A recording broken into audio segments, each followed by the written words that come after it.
When misfortune strikes me in such a way that I'm forced to replenish stock and procure supplies, I do so out of pure necessity. Superstores aren't exactly my natural habitat. In fact, I think any time spent in one should be applied as advance payment on purgatorial punishment.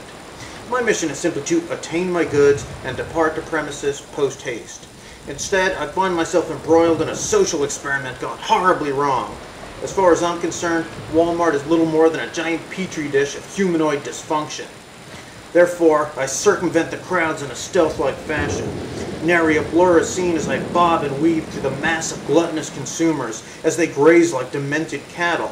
As I swiftly navigate the jungle of Chinese plastic, I am in tune to the path of least resistance. At all costs, I will avert elbow knocking with the gaggles of glassy-eyed gawkers. My purpose is pure. My list is short and free of fluff.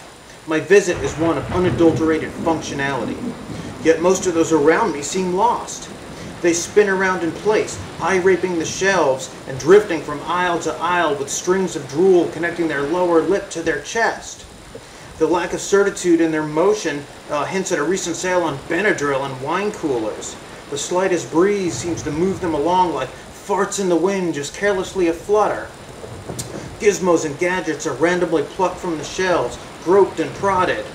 Boxes are shaken and opened before being tossed askew from whence they came.